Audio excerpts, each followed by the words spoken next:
Shalom. Ya, bersyukur hari ini kita boleh bertemu kembali. Hari ini kita akan belajar satu firman Tuhan dari kitab Matius, pasal yang ke-6, ayatnya yang ke-12.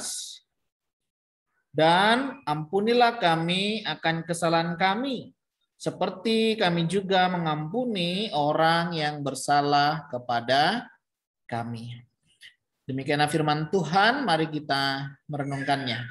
Saudara yang dikasihi dan mengasihi Tuhan, ayat yang barusan kita baca ini masuk di dalam satu rangkaian di dalam doa Bapa kami, ya. Satu doa yang diajarkan oleh Tuhan Yesus kepada para muridnya. Sekali lagi kita akan memahami ini, doa Bapa kami bukan mantra, ya. Doa Bapa kami ini adalah satu bagian doa yang diajarkan Tuhan Yesus kepada setiap kita. Nah, kita akan coba melihat bagian ini, saudara, ada kata dan ampunilah kami akan kesalahan kami, seperti kami juga mengampuni orang yang bersalah kepada kami. Saudara, apa maksudnya Tuhan mengajarkan doa ini kepada kita? Yang pertama, saudara, kita harus ingat bahwa di dalam kehidupan ini, saat kita mau datang sama Tuhan, ya, pastikan ya bahwa kita tidak ada lagi kejengkelan, sakit hati, kecewa sama orang lain. Ya, sehingga ketika kita tidak lagi ada dosa, kekecewaan, kejengkelan, ya, kemarahan terhadap orang lain, kita akan jauh lebih enak nih datang pada Tuhan. Sehingga hal ini diajarkan pada kita. Yang pertama. Yang kedua, ini kan bicara tentang sikap hati ya. Nah, yang kedua ini mau mengingatkan kita, saudara, pada saat kita berdoa kepada Tuhan, kita harus menyadari seringkali tanpa sadar, ya, kita pun mau, saudara, berbuat dosa kepada orang lain, ya. Jadi kita itu bisa, ya, disakiti, dikecewakan oleh orang lain, tapi di satu sisi kita juga bisa mengecewakan, menyakiti orang lain. Sehingga bagian ini mau mengingatkan kita, ketika kita datang kepada Tuhan, kita harus bereskan dulu. Istilahnya sederhananya gini, Tuhan, kalau aku nggak mengampuni kesalahan orang lain, Tuhan juga nggak usah ngampuni kesalahanku deh.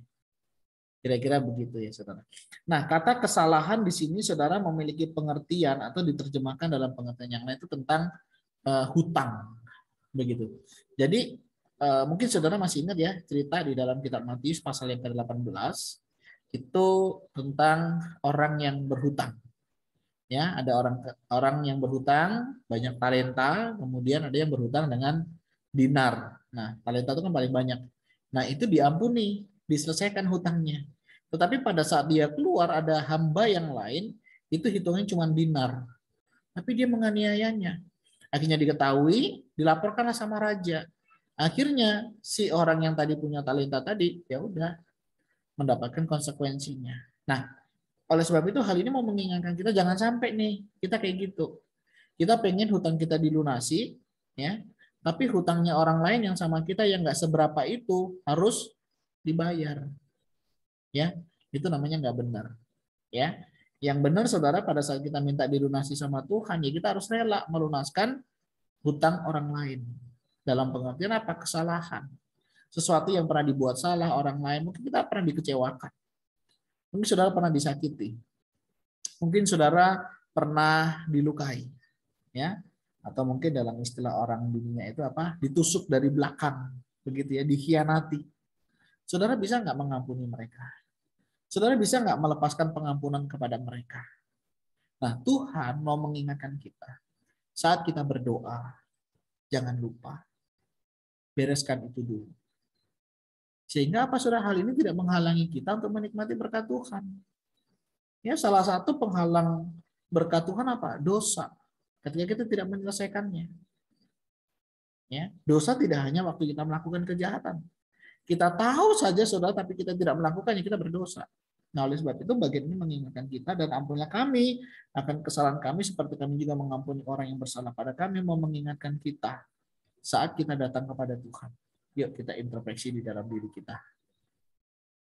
Adakah yang kita masih kecewa, sakit hati sama orang yang belum kita selesaikan?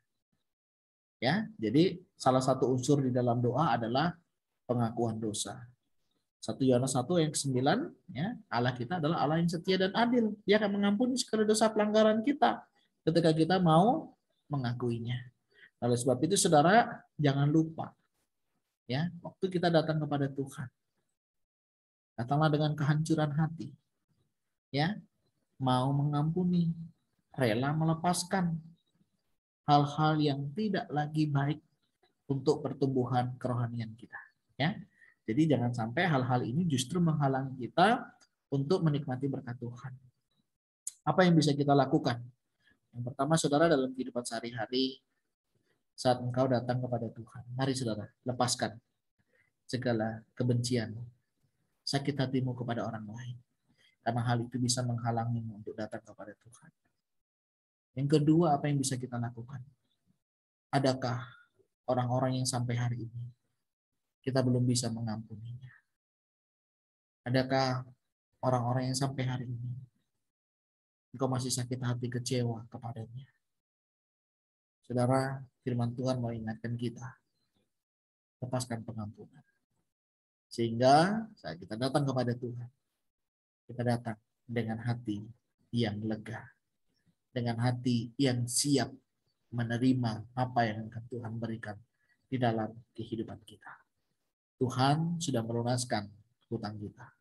Tuhan sudah mengampuni kesalahan kita. Mari saudara, kita juga berani melunaskan hutang kesalahan orang lain yang ditimpakan kepada kita. Kiranya firman Tuhan ini boleh menolong dan memberkati kita. Tuhan Yesus memberkati kita sekalian. Shalom.